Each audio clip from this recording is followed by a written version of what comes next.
you're welcome to Tips and Tricks with Praiz.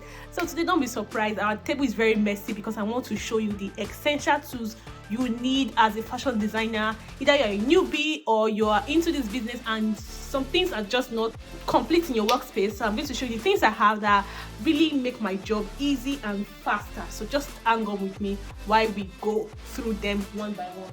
In no particular order, we'll be going through them one after the other. So the first important tool we know every designer needs, of course, is a measurement tape. You need a good measurement tape. At least you need more than one measurement tape because sometimes you just want to have one on the go in your bag. Give you a quick tip about measurement tape.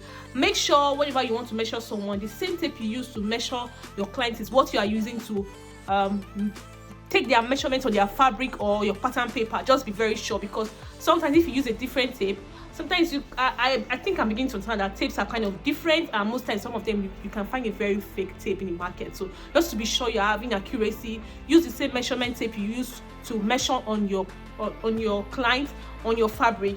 So the next thing we're going to be needing, of course, the tailor's chalk. This is one of the most important tools you need, but there's another option that you might just need for yourself. So these are fabric markers. So I think we're beginning to leave the era of using tailor's chalk, which is not actually bad, but not really though. But fabric marker, I think now in the market they come in different color. This is a blue fabric marker.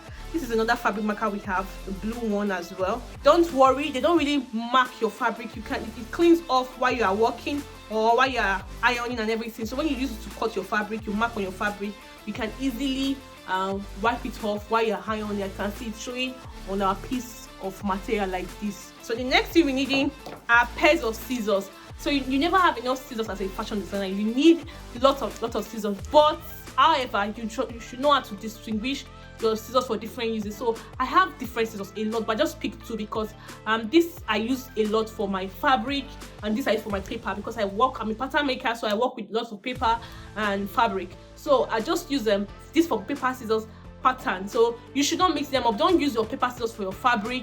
Don't use your fabric scissors for your paper. If you use your fabric scissors for your paper, it's going to blur your scissors on time, and you see yourself struggling to buy the scissors more than 10 times in a month. So just try and distinguish, have different uses. If you work with different people in your studio, you have staffs, just make sure you label your scissors that this is for paper, this is for pattern, so not to mix them up. I don't even joke with my scissors. I don't expect anybody around me to joke with my scissors. The next thing you'll be needing is a pattern paper, guys. This comes in brown and white, but I kind of prefer the white because it makes me see my job easily. Like when I'm working on trying to make a pattern, I get to see my pattern very easily on my paper. I see what I'm marking on my paper. So this is pattern paper. I don't know what I think it costs 16 naira for one, or 17 naira for one piece, or 18 naira depending on your location. This is in Nigeria currency, and this is a pattern paper, guys, and used for making pattern. If you're a pattern maker, this is a must-have tool for you. The next thing we're needing are rulers. So we have different kind of rulers. This is a French curve, a curve ruler, a French curve. There was another one for hammer. There's another one for. There are different types of curve ruler. They come in sets sometimes, but you can just get the one that you feel you need. Like this one can serve as a curve, an hammer curve. It can serve as a hip curve, a trouser curve, a sleeve and neckline as well. So it serves different purposes. Just make sure you get the pattern. And you need straight rulers of different sizes. This is a very long ruler. I think this is about 60-inch ruler. This is about 30-inch. Half of this one, like here, this is half of this long ruler. So you need rulers. What do you need rulers for? Just in case you're drawing lines, please don't, just as much as possible, avoid drawing lines on your fabric with your free hand. Avoid them. Adopt the uses of these things. They're not just for technical drawers or school students or what have you. We tailors are beginning to use these tools. Please take it very seriously. The next thing you'll be needing is a set of pencils. You need different sets of pencils. You don't need one pencil. Don't limit yourself. There are different pencils, set of pencils, and there are different uses. Like you see in this pack of pencil, we have HB, we have B, 2B, 3B, 4B, 6B. So you can see there are different types of pencil in existence. And then the next thing you'll be needing are your pins, guys. Pins. Like, guys, In fact, you know, one thing, like, there's some things I'm really obsessed with in my work, and pins are one of them. Like, fancy dressmaker pins are one of them. These are dressmaker pins, and the difference between dressmaker pins are they are quite longer. They are kind of fancy, full, like they come in really fancy packaging and everything. So this is a dressmaker pin. I have like a lot of pins. I really love pins. I keep buying whenever I go to the market to shop for fabric, because you never have enough pin. And there's one magical thing about pin: your pin just gets to disappear at any point in your workspace. I don't know if you have the same experience as me, but I lost pins a lot, so therefore I have lots of them. This one now, this is one of my favorite too, because it has, the covering comes with like a pin cushion. There's a foam here that you can use to just keep your pins as you wish. When I'm working, I have a lot of mess going on around me, but I tend to clear my mess when I'm done working. But when I've cut, I do a lot of mess. I have a lot of mess, like pins dropping on the floor. Though I pick them as much as I can, but I can never pick them completely because my workspace is kind of very, very busy. So this is a magnet. Yes, I know some of you are used to the normal black round conventional magnet, but this is a fancy magnet you can have in your workspace. And instead of you just letting your pin fall over here, you can just literally, you can see, this is so cute. You see, this is a magnet and nothing is falling off. You can see this is a magnet, and you can use for your work to keep pins, just to make the environment safe for your workers or people, anybody around you that comes to your studio. So just to make your environment very safe for yourself as well, of course, so that you won't step on pin. I've had situations I used to step on pin, so this magnet really works. Every part is functional for a magnet, so you can keep your pins on your magnet as you wish. So guys, so this is one thing you need that you don't know you need. So, oh sorry, this is a French cover as well, so yes, you might just want to adopt these two amongst your ruler sets when you're getting one. You need a push pin. These are called push pins. I really don't know what the cost might be around your location, but these are essential for you if you work cut on a table surface. But I know some people cut on the bare ground because probably it's convenient or it's what they have. Maybe you don't really need a push pin, but if you work on a table surface, you need a push pin to keep your fabric, your pattern paper in place. So another favorite of mine is, like I said, this is no particular order. I'm just calling the things I think you would need. I love hemming gums so much, guys. These are hemming gums, and I always have them in two colors. Yeah, I'm running out of the black, but anyways, I'm going to stock up on the black very soon. But these are hemming gums. I think they're about 500 to 600 naira depending on your location. You know what hemming gums are for? If not, I'm going to tag a video on this particular spot which you have to watch. 10 things you can use hemming gums for. Of course, you need your paper tape, guys. Your paper tape for pattern makers specifically, this is a must-have for pattern makers. You need a paper tape that you can use to gum your papers. This is a new one, so I think it's kind of very hard to peel. Whatever, I think you know how to figure it out when you have one. The next thing we'll be needing is our pin cushion. So for people that are into drapery, or even if you're not into drapery, you just work with lots of pins, this is something you can use to keep your pins while you're working. Like, it comes like a wristwatch, and it's just so cool. Like, instead of you carrying your pin in your mouth and probably swallowing some, I don't know if you are falling into that kind of category of people that swallow their pin. You can just keep your pins on in your pin cushion and just work and have a very smooth work. I saw a pin cushion in the market that it's a magnetic pin cushion. So instead of the foam type, which you know, there is a magnetic surface at this spot that you can use to magnet your pins on them. So you don't wear it on your wrist and you just magnet your pins, just instead of poking your pin cushion, you just magnet itself. And I think I find that's really cool. So if you find that one, that works as well. The other thing you need and you must buy are seam rippers, guys. Seam rippers. Gone are the days you use your teeth to rip clothes. Gone are the days you use a blade to rip clothes. Gone are the days you use a scissors to rip clothes. Gone are the days you use a cut class or a knife to rip clothes. Guys, you need a seam ripper. I don't know how to overemphasize this thing. You need a seam ripper. You use seam ripper to rip seams, like the name apply. Like if you made an error in a dress or whatever you're making and you want to rip your seam open, as opposed to a blade, you use your seam ripper. They come in very sharp. They have like the pin in between this place. It's like a blade. Just to show you what you need a seam ripper for. Oh, nice. So just see. So see. However you want to hold it is your choice. So just use it to rip seam open easily. This tool is called a tracing wheel. Pattern makers in the house, you would know this very well. The tracing wheel, and you need it if you're a pattern maker. It's very, very important. It's not slightly important, it's very important as a pattern maker. So you should have a tracing wheel. Let me show you what to use pattern paper. Look at, you see what I'm trying to do right now. It's leaving like small holes that transfers to the back of my paper, even the paper behind it, and even to the last sheet of paper. So it's really cool. It doesn't work on fabrics. I really don't know why, but I think there is one for fabric, but this is for paper and a tracing wheel.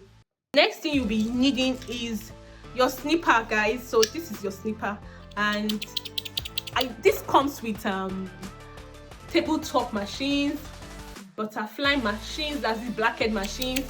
It's just to rip out, like, cut thread. So instead of picking your scissors to cut thread, you can use this thing to cut thread. It's very sharp. Avoid hurting yourself with it. I can use it to cut things like this. Do you understand?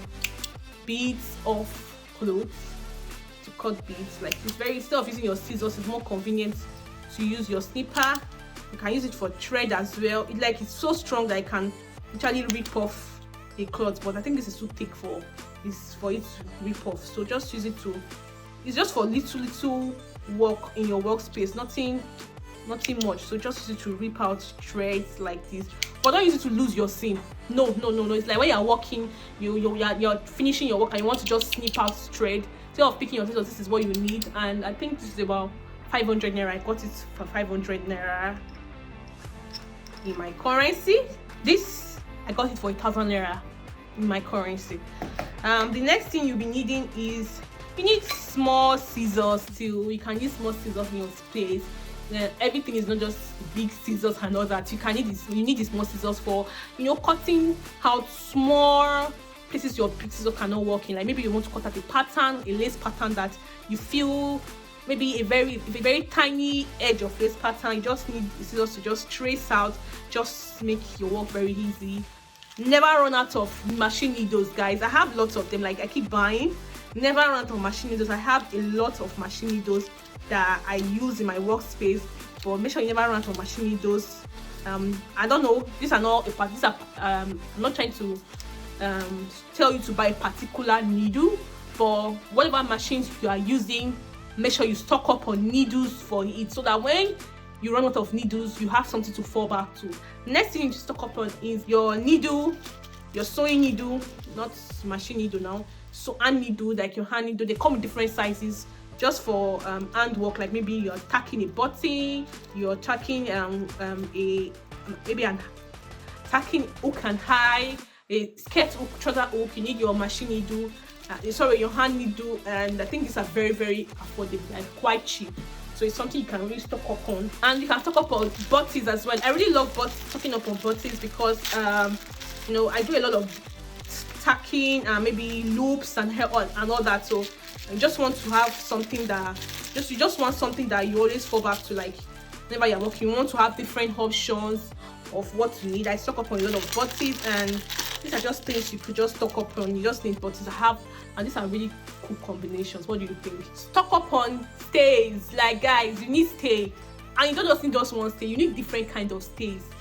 You see me, I have different kind of stays. I don't run out of stay, because I would make another video on the uses of stays and what to use them for. Okay, what I mean by stay, I mean air stays, interfacing, whatever you call them. There are some things that this might not work for, that this would work for, or this would work for. Just know to use this and know what to stock. This is a soft stay. This is white. I think this is the black of it. This works for thick fabrics. I really don't want You just want to have that stability, but you really don't want an interfacing. You just want that stability on it. You can use the soft stay. This is the soft one. This is the one we know as stay. This is another one. This is quite thicker than these ones, so this is thicker, and then this works for most things, but you can still, but it's lighter, it's thicker. So when you're working with maybe like a lightweight fabric like chiffon, I don't know, chiffon and the likes, you just need something that is like quite lightweight. If you use this for chiffons, it will give your fabric a very heavy look that you might not like. So these are paper stay too. These are paper. They are not. These are cotton stays. These are cotton. And I think this is partly cotton, not entire cotton. This is a cotton stay. This is a paper hair stay. Like this now. This can actually rip off, open. But when this is the gum part. When you iron to your fabric, it's okay. You can use this for some interfacing on your fabric while making clothes. You can use it for facing as well, or whatever. These two, it can't rip off. It's very thick, so that's the difference between the two of them. Paper stays still, but this is kind of harder, quite an harder texture than this one. So this can work for bands, trouser bands, skirt bands. You just need different types of stays, so when you are working, your work would flow properly, because what you need, you have it available, readily available for yourself. This can be used for test work. Like this is a black. I think it comes in the other. I think there's a white.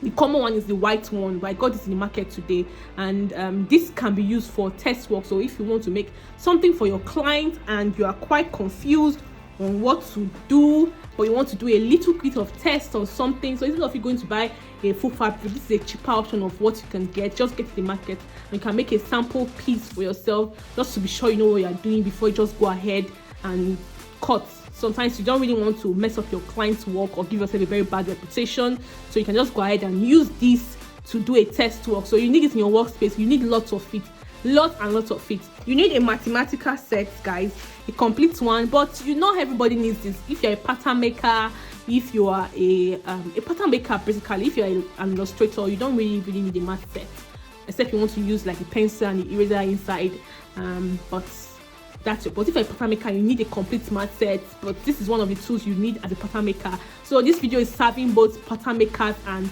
people that do freehand cutting, which very soon we're going to address that on this channel. Freehand or pattern making, which one will carry the trophy last? So guys, the last thing I'll be showing you is steam iron. Emphasis on steam iron. So guys, I saved the best for the last. You need a good steam iron. See, you will not understand till you start working a lot and you see that your iron that you have that does not produce steam is as good as you not having an iron at all. So if you want your work to go well, if you want peace of mind, please invest in a good steam iron. Guys, see, it's not a waste of money. You're not overspending, you are not underspending, you are buying what is necessary for your work. Get a good steam iron. Get a good steam iron, guys. There are cheaper steam irons. You can find steam iron of 10,000 naira, 8,000 naira, 5k. I really do not know. Please don't take me by my word. This one is about 30,000 naira. I have two of these. In fact, I have more than two irons. I have lots of iron, but these are my two favorite iron. You see me using my channel often. You might have seen these two irons. These are my two friends. I don't play with them. These are the things that make my work flow very well. Apart from God and me, these are the things that make my work flow very well. So I make sure I invest in good irons. Some of you might have bought fairly used irons that maybe did not serve you, but I would advise to invest in new irons. I can tell you for sure that the fairly good used iron did not really favor me. So I don't know about you. Some of you might be currently using a fairly used iron that is serving you for 400 years. That's good, but for me, I'm not just lucky with fairly used irons. That's the Tokumbo irons for those people in Nigeria, but these are new irons and they've been serving me for over a year and I use them a lot. So guys, this is one thing you must have. Even if you're not a fashion designer and you're watching this video and you're just watching it for the fun of it, you need a steam iron for your household. So get a steam iron, please guys, get one. So I won't mention this again, because I believe with the number of times I've mentioned steam iron on this channel, it is enough for you to be able to get one for yourself. So I think okay, lastly, you need a sketch pad. So for some of us that are fashion designers and we sketch for our clients, or just to get to that for your clients, or you just want to sketch for yourself, or you just want to sketch your ideas on paper, you need a sketch pad, guys. You need a sketch pad. So just, I don't know. This is my sketch pad. I have another one. I have about 2 sketch pads.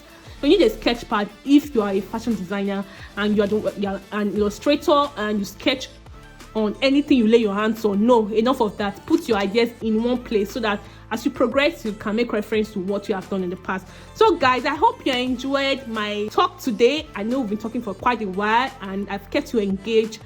Please, if you have watched this video to the extent and you are here to subscribe, please subscribe, like, leave a comment in the comment section. I want to know the things that I've missed out. If you have more things that you use in your workspace, because I know there's a lot. This is a few I find very useful to me.